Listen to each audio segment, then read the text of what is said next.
Carnivore bread is one of the biggest pursuits, and it was actually my best performing video to date. However, there are some people that have struggled with it a bit, not just with my recipe, but with all of the carnivore bread recipes that are out there on the internet. So I decided to sit down and upgrade my bread recipe, and I'm gonna walk you through how to make it as easy as possible to make sure you can nail it, because I promise you, if you make it properly, it will blow your mind. This is a really great recipe. There's a reason that it's over 500,000 views on my channel from the original recipe. I'll link that one below in case you want to go see it. But this one is even better. I've upgraded a few things, and I'm going to show you the process of how you know how to nail carnivore bread every single time with the 3 pillars of how to make it work. Today on Chris Cookin' Nashville.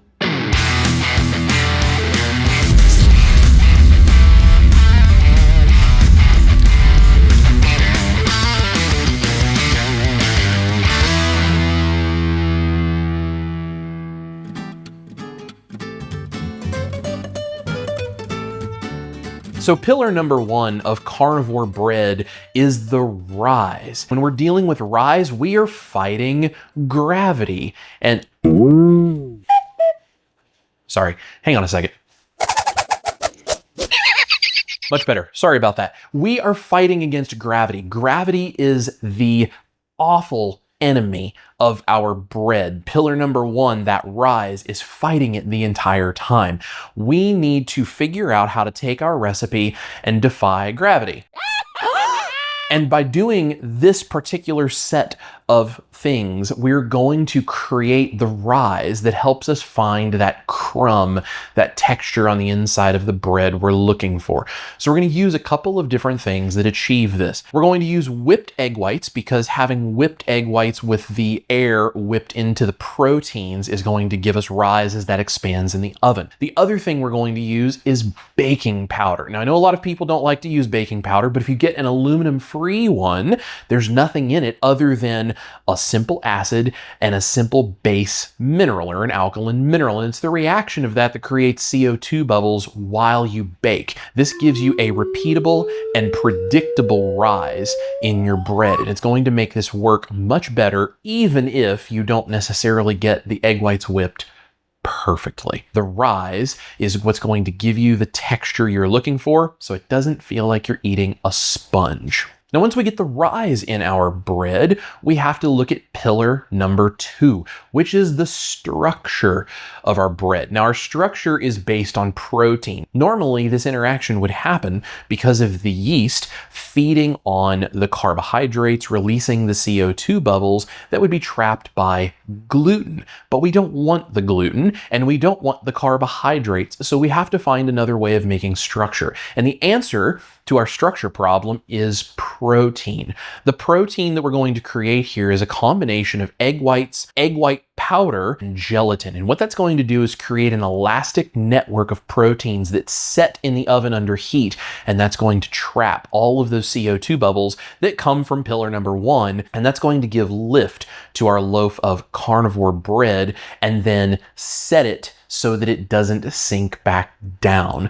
The density that you get from either not getting enough of pillar number 1, the rise, or not getting enough of pillar number 2, the protein structure, is what causes those dense, chewy, eggy, sponge-like things that don't really look like bread. And I don't like eating those. I don't think many of you probably do either. Now, the last pillar we need to take care of is pillar number 3. This is moisture.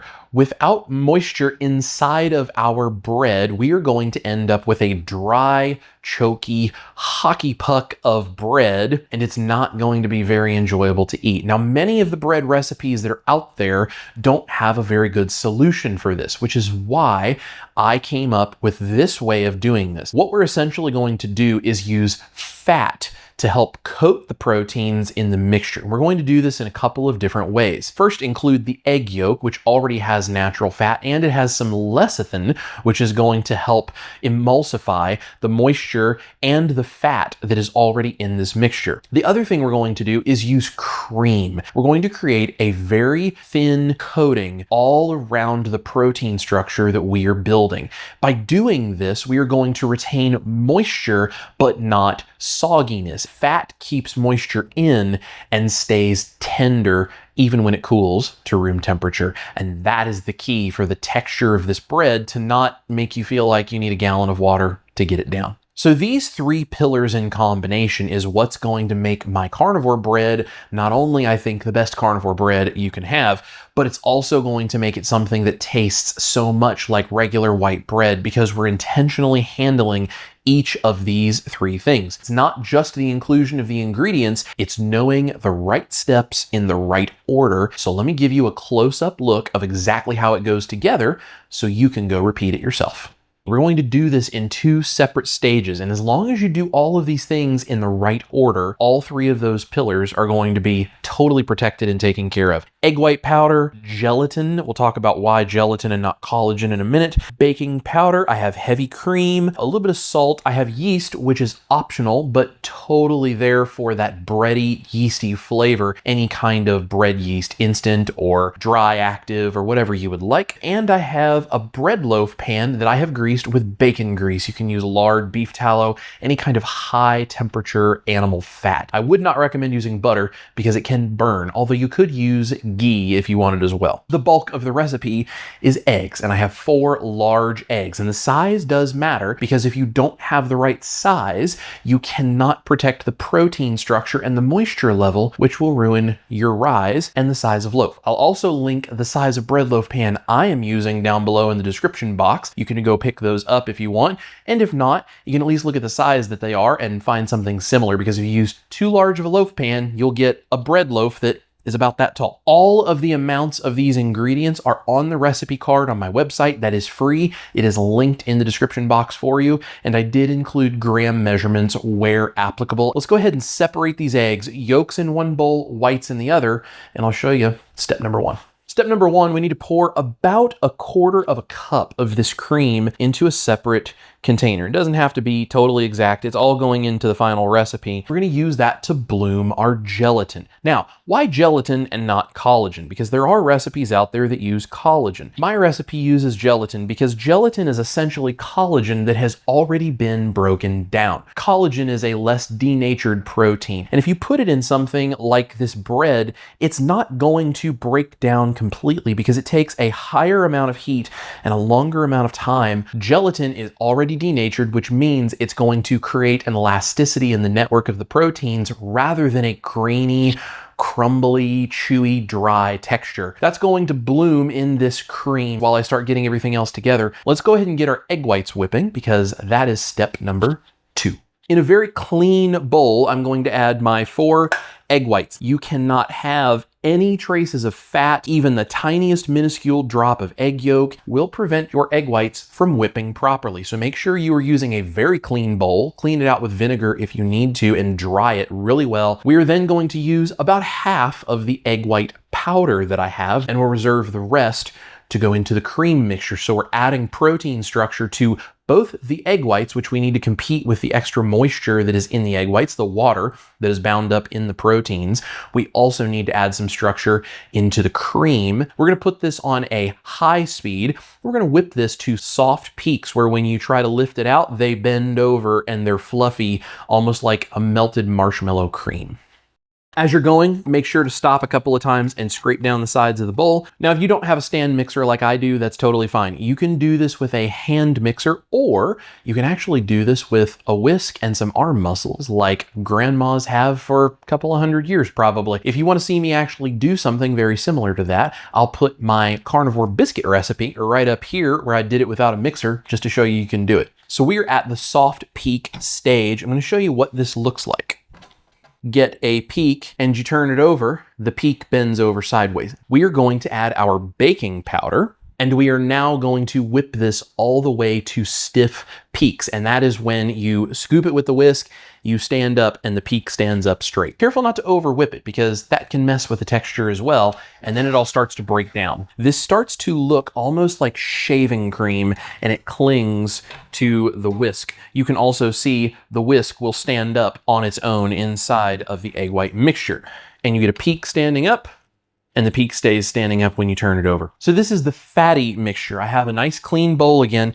I'm gonna add the remainder of my cream. So this is about a half of a cup. Our first step is to whip this cream into a soft whipped cream texture. You do not want this to be fully formed, stiff whipped cream. You want this to be soft where it kind of flows off the spoon. So this is the texture of whipped cream we're looking for. So it is whipped, but it is very soft and starts to flow off the spoon. Now we can start adding our other ingredients. We need to soften the gelatin that has been bloomed with that little bit of cream. We don't want it hot, we just want it warm enough to pour and mix it in. So as I'm heating this gelatin and cream mixture up, I'm using the back of the spoon and spreading it around the side of the bowl so that I can smash out any little clumps of gelatin that might still be in there. And you can see this gives us this thick gelatinous cream mixture. Now the important thing is that this is not hot when we add it into the cream, because if we do, it will destroy the texture we've created in this whipped cream. So make sure that it is lukewarm at best, and then you can go ahead and mix that in, pouring while mixing on a low speed, just until it's all completely combined into the cream. We are then going to add our 4 egg yolks and mix until just combined. The gelatin has trapped microscopic bubbles that we have whipped inside the cream in there. This goes back to pillar number 1. This helps us with the rise. Now we can go ahead and add in the other half of our egg white powder. I suggest you do that while the mixer is running on low. We are going to add in our salt, and we're going to add in, if you are using it for flavor, the bread yeast. And now you can turn it on high and combine it just until there's no lumps or weird textures left. And what you're going to be left with is a very thick, gelatinous yolk and cream mixture. It should be fairly smooth. This is going to add that fat coating to keep pillar number 3 intact, our moisture. Now, once we have these two mixtures made, how we put them together is where the magic happens. So we're going to combine these in the same way you would make something like a souffle or some other sort of egg white folded into another mixture. We're gonna take 1/3 of our stiff peak egg white mixture here, put it in the bowl with the cream and yolk mixture, and we're gonna mix this fairly aggressively, which is going to allow us to fold the other 2/3 in properly. And if you don't get this fully incorporated, you're going to struggle to get the second 2/3 in here without totally deflating everything. So make sure this one you're pretty aggressive about. You can see this is a much looser mixture now. This is going to be significantly easier to combine the second 2/3 of the egg whites into it. If we undermix this combination, we're going to get weird pockets. If we overmix this, we're going to lose that air we've worked so hard to put into the egg white mixture, and we're going to get too dense of a loaf. So what we're going to do is cut through the middle of the egg white mixture, fold the fatty mixture on top, rotate the bowl. Cut through the middle, fold the fatty mixture on top, and rotate the bowl. Now I'm not smashing down and deflating the egg white. How do you know when to stop? Well, you keep doing the same thing over and over until the white streaks just disappear. You'll see you get this very fluffy, puffy, foamy mixture, and that is the key to our carnivore bread. Now our carnivore bread batter is light and fluffy and puffy, and that is exactly the texture we want. We can now put this into our bread mold and get ready to bake. This recipe is designed for this size of bread pan. I will link it in the description box so you can double check and see if yours is the same. If you use a larger pan, you're going to get a shorter loaf. So just to keep that in mind, we're just going to very carefully even this out a little bit. Don't be too precious with it because we've worked so hard to keep all of those air bubbles in there. We don't want to start stirring it around and deflating everything right before it goes in the oven. This goes into a 325°F preheated oven until it has risen, cooked all the way through, turned nice and golden brown, and then we're going to turn the oven off, crack the door slightly, and leave it in there for another 45 minutes. Feel free to put a cookie sheet on the rack underneath of it, just in case it spills over, but in theory, it should not do that. We're gonna bake it all the way through, let it cool. While it's doing that, let's talk about a couple of reasons why this recipe is different than my last. First of all, I switched out the baking soda and vinegar mixture for baking powder. It's very difficult to get the exact right timing with baking soda reacting with vinegar. As soon as you put them together, they start to react. And if you're a little slow in getting from that stage to the next one, you may miss the optimal window of opportunity with those CO2 bubbles and the rise of the bread. And that ruins pillar number one. I added in a little bit of salt. And the reason that I did that is because of the fact that I'm using the baking powder instead of the baking soda and the vinegar. A question a number of people asked me in the original recipe is why I didn't add any salt. Well, you can if you want to, but I didn't add any salt because when baking soda and vinegar or acid of any kind interact with each other, there is a byproduct of a little bit of water, a little bit of CO2, which is where the rise comes from, and sodium citrate, which is a citric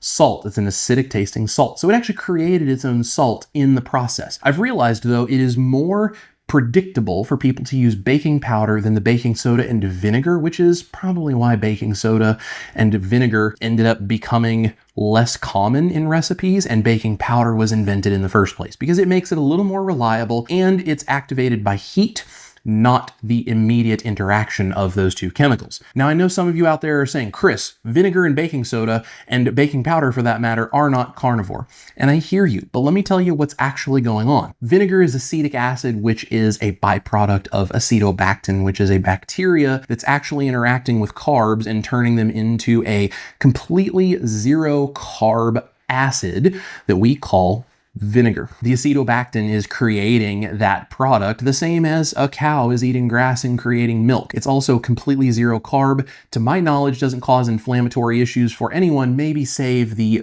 very minute number of people in the world that are on the far end of that natural distribution curve. Baking soda is nothing more than a mineral. It is a salt. Just like sodium chloride is a salt, it is a mineral. So you can't get much more carnivore than minerals. When you're using baking powder, as long as you're getting an aluminum-free version without the heavy metal in there, you're using essentially the same thing, and it is bound together where it reacts when it comes to heat. If you're not comfortable doing that, I understand. If you're that strict on your carnivore diet that you don't want to eat that, that's okay. Maybe skip this recipe. Let's go ahead and let the bread finish baking. We're going to let it rest, and then we'll pull it out, and I'll slice it for you and show you just how cool this stuff really is. By respecting the 3 pillars of carnivore bread, we have created this beautiful and very good smelling carnivore bread loaf. Now again, this is a smaller loaf of bread because the smaller loaf pan is what this recipe is designed for. You could double it and have a much bigger loaf if you have a really big loaf pan. However, it probably will take longer to cook. So if you play with the recipe in that way, you might have to adjust a few things. One of the things that I learned from when I had a sourdough bakery, I know the carnivore guy used to eat sourdough and not only eat it, but I would sell it. One of the tricks that I learned having sourdough was that the crust on the top of a loaf of bread, even carnivore bread, is harder to cut through than the bottom. So flip it upside down and you can easily slice through, no problem. When we do, you can see these beautiful slices of soft carnivore bread. You can store this in an airtight container in the refrigerator for up to 7 days, or you can actually freeze it for up to 3 months, thaw it in the refrigerator, and it even toasts. Let's go ahead and slice this up and we're going to taste it, see if it turned out tasting as good as it looks.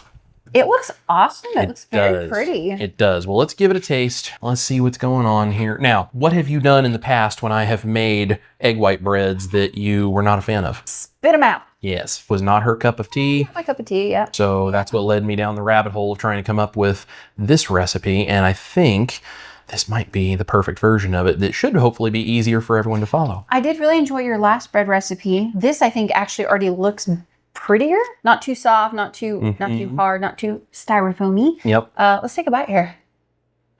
Oh, that's pretty darn good. That's freaking awesome. It's not dry. It's not choky. It tastes like bread to me. I think this would be awesome doing like a sandwich, eggs and toast, that little bit of pull and chewiness that you would expect with grain perfectly replicates the gluten. Now it's good as bread. Will it toast? Yes, it will. Oh, this looks so good. Yeah, I know toast was like a big deal for you having breakfast when you were on a standard American diet. I used to do like eggs and toast like all the time, or bacon and toast. Thank you. Perfectly toasted. Great flavor. Again, still not dry, not chalky. That's toast, man. That's very impressive though. Now, if you'd like to see something else that you can do with this exact same bread mixture, go look at this video right over here. This is Chris Cook in Nashville, the beautiful Ash Taylor. You guys eat your meat, now your upgraded carnivore bread. Love your life. We'll see you in the kitchen for more recipes. I think Mel wants a bite.